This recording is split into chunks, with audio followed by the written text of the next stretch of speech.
देखें, कुछ भी कोई भी आप जब कोई चीज़ आप हारते हैं, क्लोज जाके हारते हैं, तो थोड़ी बहुत जो हुआ है वो मीटिंग में वो चीज़ें चलती हैं, लेकिन वो उसको पहलू कुछ और बना दिया कि लड़ाई हो गई या ये हो गया। ऐसा कुछ भी नहीं है। रिस्पेक्ट हर एक की वैसी है और वैसे ही रहेगी, और एक दूसरे को हम उतना ही प्यार करते हैं जितना फैमिली के साथ करते हैं। ये दिन आ गए, number 1 bowling, number 1 batting, number 1 team, और काम नहीं हो पा रहा हमसे। मामला क्या है? वेस्ट इंडीज से जलील होने के बाद, सीरीज हारने के बाद, 92 रन पे ऑल आउट होने के बाद पाकिस्तान के ड्रेसिंग रूम से लड़ाई की खबरें आ रही हैं। नाक मुक्का चला है ड्रेसिंग रूम में। बाबर आजम की शाहिनशाह अफरीदी से पाकिस्तान के प्लेयरों से लड़ाई, बड़ी खबर, और वो लड़ाई भी ऐसी, और शाहिनशाह अफरीदी के साथ, और शाहिनशाह अफरीदी भी बिल्कुल एक्यूरेट। सब जानते हैं कि पाकिस्तान टीम को इबरतनाक शिकस्त का सामना करना पड़ा। फैसला कुन मार्के में वेस्टइंडीज ने पाकिस्तान को 202 रन से शिकस्त दी है। इनकी एक और वीडियो लीक हुई है जिसके अंदर ये अपने ड्रेसिंग रूम के अंदर लड़ते हुए, कुत्तों की तरह लड़ते हुए दिखाई दिए हैं। सबसे पहले इनका ड्रामा बहुत अच्छा था। जब ये हैंडशेक करने के लिए आए सब लोग मैच खत्म होने के बाद, तो ये दांत फाड़ फाड़ के हंस रहे थे, एक दूसरे को कांग्रेचुलेट कर रहे थे। सुना है रात सुबह 7 बजे तक बॉयज जागते रहे हैं अपने हमारे वाले और हमारे वाले होटल में रोते रहे हैं। सुना है कोई डिस्कशंस चलती रही हैं, कोरोना धोना चलता रहा है सुबह 7 बजे तक। पाकिस्तान की ये वाली परफॉर्मेंस देखना या इस पे कमेंट्री करना बड़ा टफ था, फ्रस्ट्रेशन होती है, मगर एक स्टैटिस्टिकल नाइटमेयर थी ये जो पाकिस्तान की इनिंग्स थी बैट और बॉल के साथ। पहले तो बॉलिंग में बहुत खराबियां थी। ये रोना ही है जब जो परफॉर्मेंस दी है, पूरी 25 करोड़ अवाम इन पर रो रही है, लान तान कर रही है। ये ठीक ठाक ट्रोलेंगे इस समय। और भाई साहब के जो घंटे के फैंस हैं वो कहते हैं कि भाई बाबर आजम करेगा कमबैक। मैंने कहा कि भैया इसका काम ही नहीं है कमबैक करना, ये कभी बड़ा प्लेयर था ही नहीं। देखो कमबैक करता है भाई बड़ा प्लेयर। मतलब आप लोग वेस्ट इंडीज से हारे हो सीरीज भी, आप वेस्ट इंडीज से 92 रन पे, 92 रन पे आप लोग ऑल आउट होते हो, आप लोग वो 202 रन से हारते हो। ऑब्वियसली बात है, फिर बैजन वही होना था जो हर बार होता है। हम एशिया कप हारे, ड्रेसिंग रूम में लड़ाई हुई। हम वर्ल्ड कप हारे, ड्रेसिंग रूम में लड़ाई हुई। हम जो है वो बायलैटरल सीरीज हारते हैं, ड्रेसिंग रूम में लड़ाई हो जाती है। तुम्हारे हीरोज ही तुमने गलत चुने हुए हैं, तुम्हारा थॉट प्रोसेस ही गलत है। तुम शुरू से फ्रॉड हो, शुरू से पकड़े गए हो।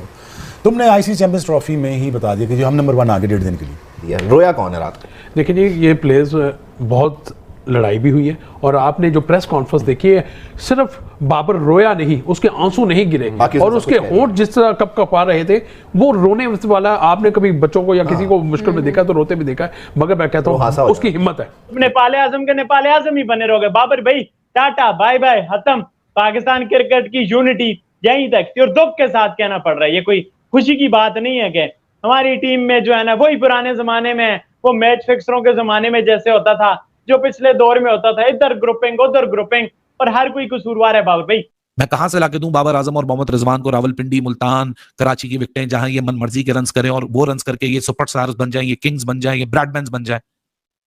मैं कहां से लाके दूं इनको गाबा की और पर्थ की विकेटें हैं, हसन अली को, नसीम शाह को, शाहिनशाह अफरीदी को, जहां ये सुपरस्टार बॉलिंग लाइनअप की तरह डिलीवर कर जाएं। बाबर आजम ने भी एक तरह से जो पहला 50 किया उस पे बहुत क्वेश्चन मार्क्स थे, इसलिए कि वो इंटेंट भी नहीं थी। ठीक है, गेंद स्पिन हो रहा था, ग्रिप हो रहा था, ये भी खौफ होता है बाबर आजम को शायद कि अगर वो जल्दी आउट हो गए तो बहुत प्रेशर पड़ जाएगा इस टीम पे। मगर इस तरह की इंटेंट से जो है ना, फिर आप 320 रन नहीं कर सकते हैं। और पिछले 7-8 साल से कहते हुए आ रहे हैं, कोई चीजें नजर आ रही हैं लेकिन कोई काम नहीं हो रहा। और जो 14 अगस्त पे जो खुशी दिखाई है वो 92 की मेरे ख्याल से मेमोरीज याद करवाई है कि 92 का वर्ल्ड कप ना भूल जाए, जैसे 92 पे टीम आउट हुई है। तो बुरी क्रिकेट खेली है, और मुझे हैरानगी ये है कि 34 साल के बाद वेस्ट इंडीज की टीम वो जीती है जो मैं समझता हूँ कि अपने वर्स्ट तरीन दौर में गुजरी। 92 खत्म, ये हमको याद ताजा करवाई है इन्होंने 1992 की। और मैं इस वीडियो में हकीकत बयान करने वाला हूं कि ये रिजवान और बाबर क्यों गंदी नाली के कीड़े बनकर साबित हुए पाकिस्तान टीम के ऊपर। ये मोहम्मद रिजवान, जिसको क्रिकेट का कख नहीं पता, इसकी सिर्फ पिछवाड़ा बना है, ये सिर्फ पठान है, ये सिर्फ पीछे से देता है, ये सिर्फ एक, मैं सीधी बात बोल दूं ये है। बिल्कुल उसने फेस किया, उसने फोटोज को आगे मीडिया को फेस किया। लड़ कौन किससे रहा है? बाबर लड़ रहा है, बाबर से लोग लड़ रहे हैं। देखिए, हमने परसों भी खबर दी थी अपने चैनल पे कि टीम में इख्तलाफात हैं, और उसी हमारी जो खबर पर पाकिस्तान क्रिकेट बोर्ड को कल वजाती ईमेल डालनी पड़ी, और उन्होंने कहा कि कोई इख्तलाफात नहीं है। एक दूसरे को हलत बैकिंग के, वो जैसे पीछे भी बैकिंग है। अब देखिए, हर एक का एजेंडा है। जैसे शादाब ने बोला था कि भाई बाबर रिजवान जा देना, अफगानिस्तान वाली सीरीज उन्होंने नहीं सीरियस होकर खेली, बाबर आजम की कप्तानी पे बात याद आई। जो शाहिनशाह अफरीदी तो कहता था ना, वो जो हटाएंगे वाला ट्रेंड चला था बाबर भाई। इस टीम में सब 34 साल से छोटे हैं, और वेस्ट इंडीज आज 34 साल बाद अपने सेल्फ बिलीफ, अपनी कन्विक्शन, अपनी परफॉर्मेंस, जेडन सील्स और शाय होप की वजह से उन्होंने पाकिस्तान को इस स्टेज पे लाके खड़ा कर दिया है कि पाकिस्तान क्रिकेट टीम ओडीआई से भाग रही थी, वेस्ट इंडीज बोल रहा था हम तुम्हें भागने नहीं देंगे, हम तुम्हें खिलाएंगे, तुम 4 रैंक टीम हो, हम 10th रैंक टीम, हम तुम्हें हराएंगे। हाँ, शहीन शाह अफरीदी को आपको पता है कि तीसरे वनडे मैच में रेस्ट दिया गया था। शहीन अफरीदी, बाबर आजम, मोहम्मद रिजवान और माइक हसन, इन सब की लड़ाइयां हुई हैं। इसमें आपको सलमान अली आगा भी आते हैं। और अगर बात की जाए सीनियर प्लेयर्स की, तो सीनियर प्लेयर्स की अगर बात की जाए तो सीनियर प्लेयर ज्यादा लड़ाई में मुलव्वस आपको नजर आते हैं। और ये इख्तलाफात आपको टीम में मैच के दौरान नजर आते हैं। कोई फील्डिंग नहीं कर रहा, कोई बॉलर्स को अपने मुताबिक फील्डिंग सेट करता है, वो नहीं उस पर काम करते। हर बंदा अपनी मर्जी से खेल रहा है। यही है ना, और क्या है। हमारे को पर्सनल एजेंडा तो नहीं है। मुझे तो अगर पैसे ना मिलते मैं यहाँ बैठता भी ना, बात भी ना करता। I would not even wish to talk about Pakistan team अगर मुझे पैसे ना मिल रहे। बिल्कुल ठीक है। ऑनेस्टली मेरा कोई लेना देना नहीं क्रिकेट से। वो तो मुझे रिक्वेस्ट करके बुलाया गया बीटीवी, तो मैं आ जाता हूँ। मैं आपको सच कह रहा हूँ, मैं लाइव ऑन टीवी कह रहा हूँ। तो मेरा कोई एजेंडा नहीं है इनके बारे में बात करूँ। मैं क्यों टाइम ज़ाया करूँगा। यही वजह है कि अब जब आप खुद परफॉर्म नहीं करते और दूसरों को आप कहते हैं कि तुम जो स्टार बने फिरते हो, तुम्हारा जो है वो स्टार पन जो है वो सारे का सारा निकल जाएगा और ये जो अगला वर्ल्ड कप है ये तुम सब लोगों के लिए आखिरी मौका है। सर ये बाकी सब के लिए नहीं, ये बाबर आजम के लिए भी आखिरी मौका है। And who knows, Babar Azam के लिए ये एशिया कप ही आखिरी मौका हो। ODIs in terms of runs, this is not a moment to be very proud of. आज पाकिस्तान क्रिकेट में बहुत बड़े बड़े जो सुपरस्टार्स थे वो धड़म करके दुनिया के सामने गिर गए। शायद जो दुनिया को एक आखिरी उम्मीद थी उन लोगों से कि उनमें कुछ बाकी है, कुछ मेरे जैसे लोग, कुछ फॉर्मर क्रिकेटर्स, कुछ यूट्यूबर्स, कुछ क्रिकेटर्स के ऊपर इल्जाम था कि आपकी वजह से ये परफॉर्मेंस है। आज के बाद किसी को शक नहीं होना चाहिए, क्योंकि पाकिस्तान की हिस्ट्री की तीसरी सबसे बड़ी डिफीट है ODIs में, और वेस्ट इंडीज ने 34 साल बाद 1991 के बाद इस टीम में जितने लड़के हैं, ये लड़का जब पैदा भी नहीं हुए थे उससे पहले वेस्ट इंडीज ने पाकिस्तान को सीरीज हराई थी। इस टीम में कोई 34 साल का नहीं है। इसीलिए ये बंदा पाकिस्तान टीम में, और इसका कोई काम नहीं है, ना ही इसको कप्तानी का पता है, ना ही इसको बैटिंग का पता है, ना इसको किसी फील्ड में खड़े होने का पता है। ये बंदा ना इंग्लिश बोलना जानता है, कुछ भी नहीं आता इसको भाई। अगर तुम बाकी के बारे में बात करोगे तो भाई वो शान मसूद वगैरह अंग्रेजी तो बोल लेते हैं, इसका कख नहीं है इसके पास। और ये बंदा वेस्ट इंडीज से हारने के बाद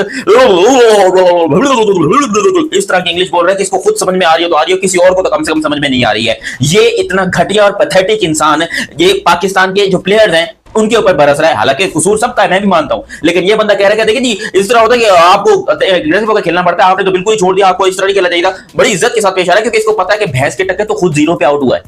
नमस्कार दोस्तों, जय हिंद। दोस्तों आपने वीडियो देखा होगा, वीडियो में किस प्रकार से पाकिस्तान मीडिया काफी हैरान नजर आ रहा है बाबर रिजवान की लड़ाई को देख करके। दोस्तों आपको बता दें कि बाबर रिजवान ने मौके पर दिया धोखा और पाकिस्तान को उजाड़ने वाले ने झटके 10 विकेट। दोस्तों आपको पाकिस्तान के लिए वेस्टइंडीज के खिलाफ सीरीज डिसाइड का एक बड़ा मौका था, और इस मौके को भुनाकर वो 34 साल से चले आ रहे अपने रिकॉर्ड को बरकरार रख सकते थे। मगर बाबर और रिजवान ने इस मौके पर ही टीम का साथ नहीं दिया और हार का सामना करना पड़ा।